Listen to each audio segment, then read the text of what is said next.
அஸ்ஸலாமு அலைக்கும் வரஹ்மத்துல்லாஹி வபரகாத்துஹு. விடியல் இணையதளத்தின் மற்றும் ஒரு நிகழ்ச்சியோடு அவங்களை சந்திப்பதில் மிக்க மகிழ்ச்சி அடைகின்றோம். இன்று நான் உங்களுடன் பேச இருக்கின்ற விடயம்தான், அதாவது வெளிவிவகார அமைச்சு, அதாவது அமைச்சர் விஜயஹேரத்தின் கட்டுப்பாட்டில் இருக்கின்ற வெளிவிவகார அமைச்சு பலஸ்தீனுடைய விடயத்தில் இரட்டை வேடம் பூண்டு கொண்டிருக்கின்றது. அதாவது இந்த ஜனாதிபதி அனுரகுமார திசாநாயக்கா தலைமையிலான ஆளும் தேசிய மக்கள் சக்தி அரசாங்கம், அதாவது கட்சியின் பிரதான கட்சியாக மக்கள் விடுதலை முன்னணி இருக்கின்றது. இந்த மக்கள் விடுதலை முன்னணி, அதாவது எதிர்கட்சிகள் இருந்த போது தொடர்ச்சியாக பலஸ்தீன மக்களுக்காக தொடர்ச்சியாக குரல் கொடுத்து வந்தது. குறிப்பாக பல ஸ்டிக்கர்கள், பல ஆர்ப்பாட்டங்கள், பல நிகழ்ச்சிகளை முன்னெடுத்தார்கள். இதன் காரணமாகத்தான் இலங்கையில் இருக்கின்ற பலஸ்தீன் ஒருமைப்பாட்டு இயக்கத்தின் தலைவராக தற்போது பிமல் ரத்நாயக இருக்கின்றார். முன்னொரு காலத்தில் இந்த அமைப்பின் தலைவராக முன்னாள் ஜனாதிபதி மஹிந்த ராஜபக்ச நீண்ட காலம் செயல்பட்ட வரலாறு இருக்கின்றது. அப்படி இருக்கின்ற நிலையில் தான் இந்த ஜேவிபி தலைமையிலான தேசிய மக்கள் சக்தி அரசாங்கம் ஆளுங்கட்சி, அதாவது அரசாங்கமாக மாறியது பிற்பாடு பலஸ்தீன விடயத்தில் இரட்டை விடம் போடுவதாக முஸ்லிம் மக்கள் மத்தியில் மாத்திரமல்ல பரவலாக பேசப்பட்டது.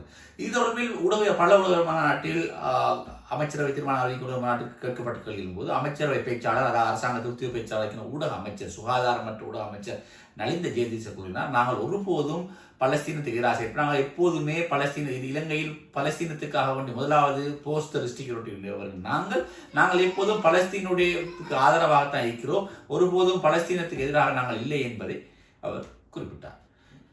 இவ்வாறான நிலையில் தான் கடந்த வாரம் நக்கபா தினம், 77வது நக்கபா தினம் உலகளாவிய ரீதியில் அனுஷ்டிக்கப்பட்டது. அதனை முன்னிட்டு இலங்கையிலும் கொழும்பிலும் ஒரு பாரிய நிகழ்வு இடம்பெற்றது. இந்த நிகழ்வில் பிரதம அதிதியாக பிரதமர் கலாநிதி ஹரணி அமரசூரிய பங்கேற்றிருந்தார். இன்னும் இந்த நிகழ்வில் கலாநிதி ஹரணி அமரசூரிய பங்கேற்க கூடாது என்பதில் மிகவும் பிடிவாதமாக வெளிவிவகார அமைச்சு செயற்பட்டதாக நாங்கள் கேள்விப்பட்டோம்.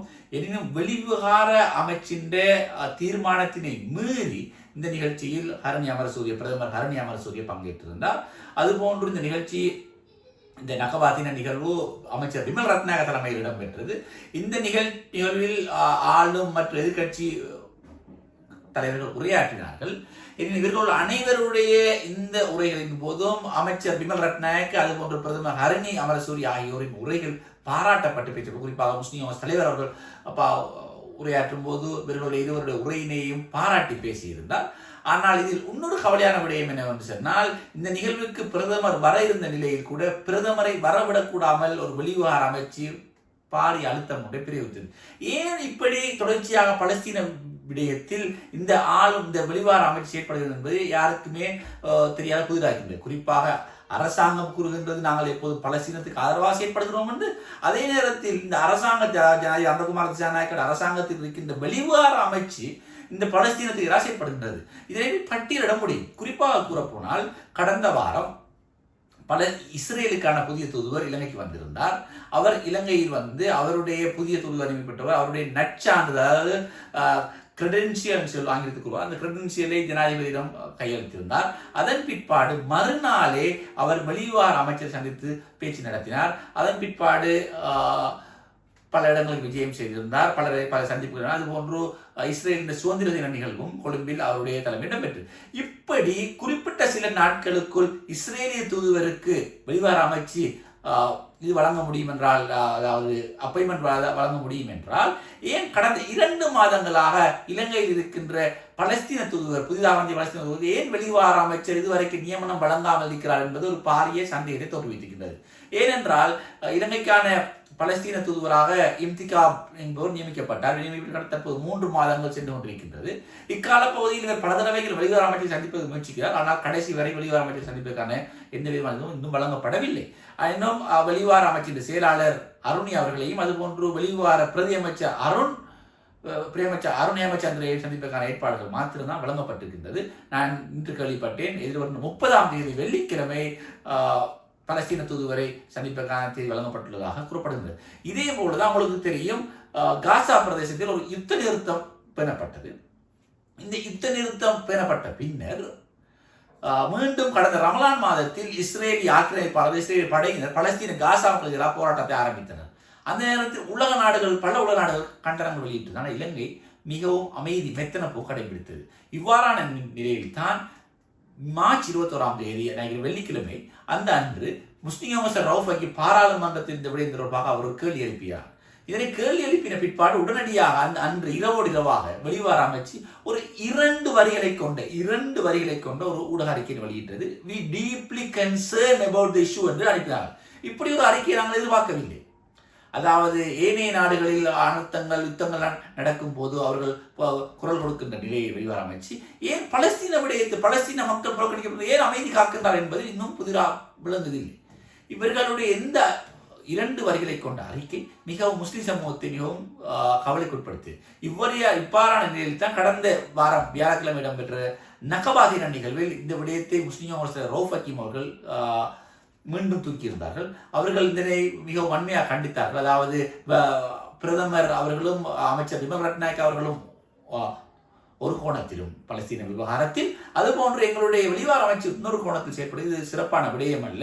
அவர்கள் இப்படி ஒரு அறிக்கையை விட்டதும் மிகவும் கவலை அளிக்கின்றனர். அவர்கள் இந்த அறிக்கையை விடாமல் இருந்திருக்கலாம் என்பது கூறினார். அது மாத்திரமல்லாமல் இந்த வெளிநாட்டு இஸ்ரேலுக்கு இலங்கை தொழிலாளர் அனுப்புவதை உடனடியாக நிறுத்த வேண்டும் என்றும் அவர் கோரிக்கை விடுத்திருந்தார். எனினும் அந்த நிகழ்ச்சி முடிந்து வந்து ஊடகவியலாளர் கடந்து வைத்த பிமல் ரட்நாயக்க இதனை ஒருபோதும் நாங்கள் செய்ய முடியாது, இது நாட்டுக்கு நாடு உள்ள மேற்கொள்ளப்பட்ட ஒப்பந்தம், 2 நாடுகளுக்கு மேற்கொள்ள ஒப்பந்தத்தின் பிரகாரம் தான் இதை அனுப்புகின்றோம், இதை நாங்கள் ஒருபோதும் தடுக்க முடியாது, இதனை நாங்கள் இலகுவில் செய்ய முடியாது. இதே பிமல் ரட்நாயக்க தான் எதிர்கட்சியில் இருந்த போது இஸ்ரேலுக்கு அனுப்புவதை நிறுத்த வேண்டும், பலஸ்தீனம் பாதுகாப்பு கோரிக்கை விடுத்தவர் இன்று ஏன் இஸ்ரேலுக்கு செயற்பட முடியாமல் இருக்கின்றது?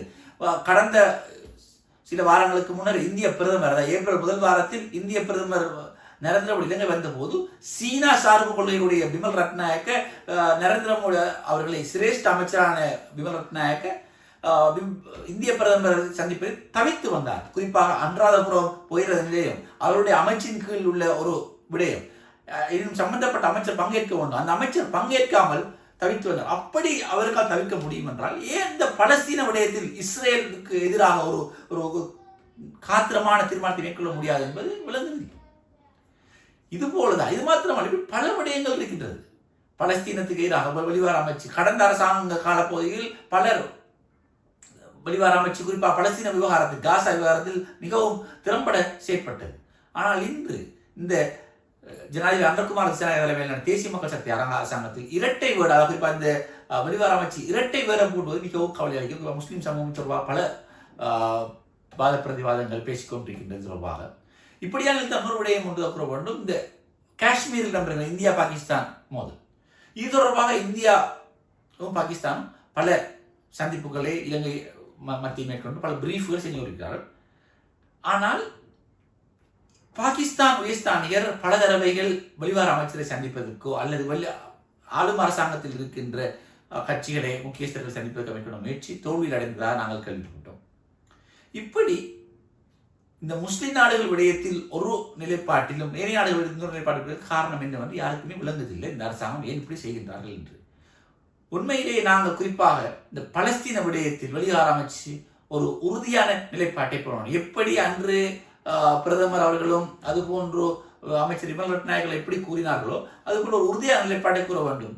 வெளிவார அமைச்சு குறிப்பாக வெளிவார அமைச்சு நாங்கள் இஸ்ரேலுக்கு ஆதரவு என்றால் இஸ்ரேலுக்கு ஆதரவு கூறுங்கள், அப்படி இல்லாத விடத்தில் நாங்கள் பலஸ்தீனுக்கு ஆதரவு என்றால் பலஸ்தீனுக்கு கூறுங்கள். அதை விடுத்து நீ இரட்டை வேடம் போடுவதை வெளிவார அமைச்சுக்கு சிறப்பான விடயம் அல்ல. அது மாத்திரமல்லாமல் இந்த விடயம் தொடர்பாக குறிப்பாக பாராளுமன்ற முஸ்லிம் பாராளுமன்ற உறுப்பினர்கள் ஆளும் அரசாங்கத்துக்கு அழுத்தம் கொடுக்க வேண்டும். குறிப்பாக அதே நேரத்தில் இன்னொரு விடயத்தை குறிப்பிட வேண்டும். இந்த நிகழ்ச்சி இந்த நகபா தின நிகழ்வில் பிரதி சபாநாயகர் ரிஸ்வி சாலி அவர்களுக்கு உரையாற்ற வாய்ப்பு வழங்கப்பட்டிருந்தது. அந்த நிகழ்வில் புத்தளம் மாவட்ட முஸ்லிம் பாராளுமன்ற ஃபைசால் கலந்து கொண்டிருந்தார். ஏனைய எந்த ஒரு அதாவது குறிப்பாக ஆளும் தேசிய மக்கள் சக்தி அரசாங்கத்தில் 8 முஸ்லிம் பாராளுமன்ற உறுப்பினர்கள் இதில் 2 பேர் மாத்திரம் தான் கலந்து கொண்டார்கள். ஏனைய 6 பேரும் கலந்து கொள்ளவில்லை. இவர்கள் இது மாத்திரமல்ல, கொழும்பில் நடக்கின்ற முஸ்லிம் அமைப்புகள் ஏற்பாடு எந்த ஒரு நிகழ்வுகளிலும் இந்த தேசிய மக்கள் சக்தி அரசாங்கத்தின் எம்பிக்கு கலந்து கொள்ள குறிப்பாக பிரதி அமைச்சர் முனீர் முலஃபர் அவர் கூறுகின்றார் நான் தேசிய ஒருமைப்பாட்டு பிரதி அமைச்சர் என்று. ஆனால் அவருடைய செயற்பாடுகள் எல்லாம் இருக்கின்றது முஸ்லிம் சமய விவகார திணைக்களத்தில் மாத்திரம்தான் அவருடைய சேவையை மட்டுப்படுத்தப்பட்டிருக்கிறது. அது விரிவாக இந்த நிகழ்ச்சிகளோட பேசுவதற்கு நான் இருக்கின்றேன். அப்படி இருக்கின்றவர் கூட எந்த நிகழ்ச்சிகளையும் காண முடியாது. ஏன் இவர்கள் இப்படி முஸ்லிம் எம்பிக்கள் நிகழ்ச்சிகள் செல்வது, முஸ்லீம் நிகழ்ச்சிகள் செல்வது என்றால் இவர்கள் மக்களுடைய முன்னணியின் டில்வின் சில்வாவின் அனுமதி பெற வேண்டியிருக்கின்றதா? அண்மையில் இந்த பலவந்த ஜனாசா எரிப்புக்கு எதிராக கொலைப்பட்ட நிகழ்வு கூட எந்த ஒரு ஆளும் கட்சியுள்ள எந்த ஒரு முஸ்லீமையும் பங்கேற்கவில்லை என்பது மிகவும் கவலை அளிக்கின்றது. இதே நேரத்தில் இந்த நகவா தினத்தில் உரையாற்றிய எதிர்கட்சி தலைவர் ஒரு விடயத்தை குறிப்பிட்டார். பலஸ்தீன விடயத்தில் ஆளும் அரசாங்கத்திற்கு எந்தவித நிபந்தனைகளும் நாங்கள் ஆதரவளிக்க தயார் என்பதை ஒரு செய்தியை கூறியிருக்கின்றார். இப்படி எதிர்கட்சி தலைவர் கூறிய செய்தியை வைத்துக் கொண்டு ஆளும் அரசாங்கம் குறிப்பாக வெளிவார அமைச்சு இந்த பலஸ்தீன விடயத்தில் ஒரு உறுதியான நிலைப்பாட்டை மேற்கொள்ள வேண்டும் என்று நாங்கள் கூறுகின்றோம். ஏனால் இது மிகவும் கவலை அளிக்கின்றது. இலங்கையில் இருக்கின்ற பெரும்பான்மையான மக்கள் பலஸ்தீனத்துக்கு ஆதரவாக இன மத வேறுபாடு தமிழ், முஸ்லிம், சிங்கள, பேகர் என்ற அனைவரும் குரல் கொடுத்து வருகின்றனர். இப்படி குரல் கொடுக்கின்ற நிலையில் ஏன் வெளிவார அமைச்சு இரட்டை வேடம் போடுகின்றது?